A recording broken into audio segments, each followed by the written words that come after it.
নমস্কার। যুক্তি তর্ক সঙ্গে অর্কই আপনাদের স্বাগত। আপনাদের সঙ্গে আমি অর্কপ্রভ সরকার। আপনাদের কৃতজ্ঞতা জানানোর কোনো ভাষা নেই। আপনারা যেভাবে আমাকে সহায়তা করছেন আমি চিরকৃতজ্ঞ থাকব। আগামী দিনেও আপনাদের এই সহযোগিতা থেকেই আশা করি বঞ্চিত হব না। আপনারা থ্যাঙ্কস বাটনে ক্লিক করলেই সুপার থ্যাঙ্কস, আপনাদের সহযোগিতা আমার কাছে চলে আসবে।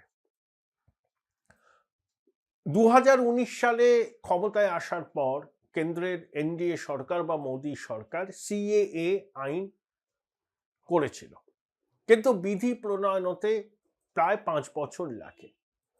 দিদিমণি বলছিলেন, ছোটবাবু বলছিলেন, সিএএ আইন তো পাস হলো, কেন বিধি প্রণয়ন করতে পারছে না, ইত্যাদি ইত্যাদি। তাও 2024 সালের লোকসভা নির্বাচনের আগে বিধি প্রণয়ন হলো।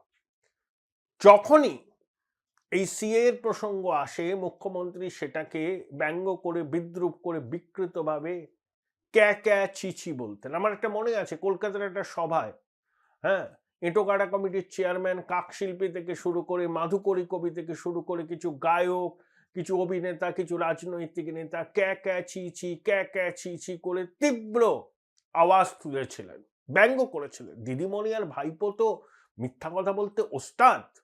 দেশের আইন হয়ে গেল, তাও তারা ভুল বোঝাচ্ছিলেন মতুয়াদের।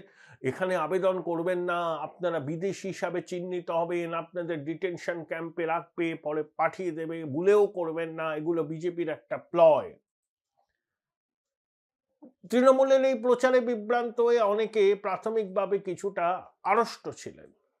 বিধি প্রণয়ন হওয়ার পরেও সিএতে আবেদনের সংখ্যা কম হচ্ছিল, কিন্তু আস্তে আস্তে মানুষের সংশয় কাটে। কেন্দ্রীয় স্বরাষ্ট্রমন্ত্রী, বিরোধী দলনেতা, বিজেপির রাজ্য সভাপতি সবাই যখন এই সিএতে নাগরিকত্বের জন্য আবেদন করার আহ্বান জানান মতুয়া সম্প্রদায়ের মানুষকে, তখন কিন্তু তাদের মধ্যে একটা সাড়া পড়ে যায়। এবং নির্বাচন কমিশন কি বলেছে? সিএ এর শংসাপত্র প্রামাণ্য নথি হিসাবে গৃহীত হবে। কয়েকদিন আগে কেন্দ্রীয় সরকার 2006 ব্যাচের আইএস অফিসার প্রিয়া কৌশল, তাকে director of census operation and director of citizen registration হিসাবে নিয়োগ করেছে। অর্থাৎ জেলা স্তর থেকে সিএ এর যে আবেদনগুলো আসবে সেগুলো ওই সেন্সাস অপারেশনের কাছে আসবে, কেন্দ্রীয় স্বরাষ্ট্র মন্ত্রকে পাঠানো হবে, তারপর তারা নাগরিকত্ব পাবেন। অর্থাৎ নির্বাচন কমিশন কি বলল? সিএ এর শংসাপত্র বৈধ নথি হিসাবে গৃহীত হবে। আর কোনো কনফিউশন নেই, কোনো অ্যাম্বিগুইটি নেই। এবং আমার ধারণা, সিএ তে আবেদন করলে একটা অ্যাকনলেজমেন্ট পাবেন আপনারা, সেইটা দেখালে পরেও কিন্তু আপনারা ভোটার তালিকায় নাম তুলতে পারবেন। রাষ্ট্রপতির সঙ্গে শান্তনু ঠাকুর দেখা করেছেন, শুভেন্দু অধিকারী বলছেন একজনের হিন্দু উদ্বাস্তুর নাম বাদ যাবে না।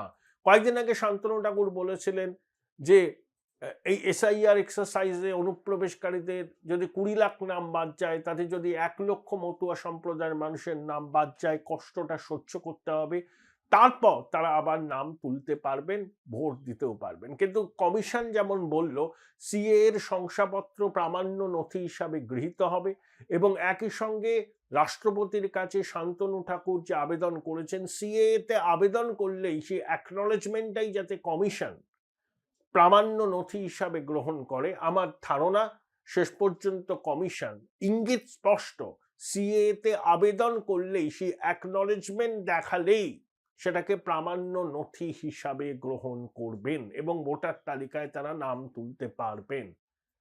14 ফেব্রুয়ারি ভোটার তালিকা প্রকাশের কথা আছে, কিন্তু বিজ্ঞপ্তি জারির পর নির্বাচনের মনোনয়নপত্র জমা দেওয়ার শেষ দিন পর্যন্ত নতুন ভোটাররা নাম তুলতে পারবেন। তাই কোনো দুশ্চিন্তা নেই। আমি আগেও বারবার করে বলেছিলাম যে বাংলাদেশ থেকে আগত হিন্দু শরণার্থী উদ্বাস্তু এসেছেন, তারা আমাদের সহনাগরিক, তাদের নাম বাদ যাবে না। তাদেরকে ভুল বোঝাচ্ছে তৃণমূল। খোকাবাবু, পিসিমণি লাগাতার মিথ্যা ন্যারেটিভ তৈরি করে ভুল বোঝাচ্ছেন।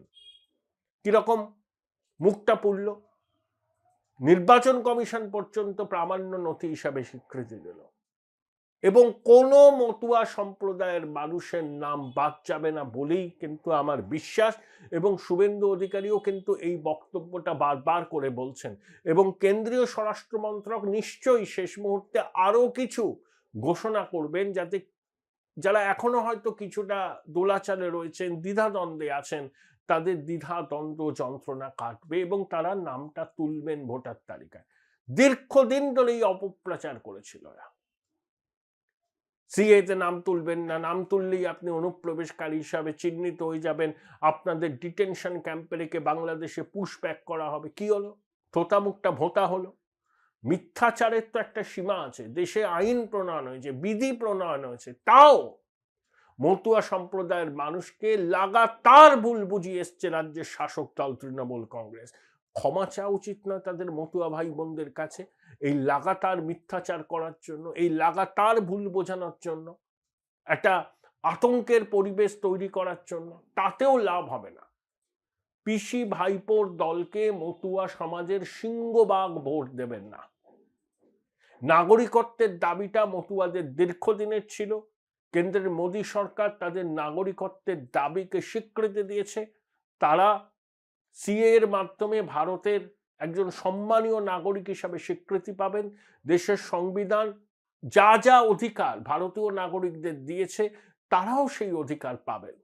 অর্থাৎ আর দ্বিধা করবেন না, মনে কোনো দ্বন্দ্ব রাখবেন না। সিএ এর মাধ্যমে আবেদন করে আপনারা ভারতীয় নাগরিক হন, গর্বিত ভারতীয় নাগরিক।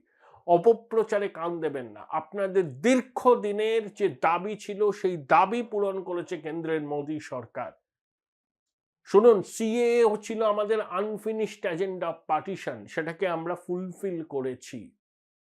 নেহেরু লিয়াকাত চুক্তিকে একটু পড়ে দেখতে বলবো শাসক তৃণমূলকে।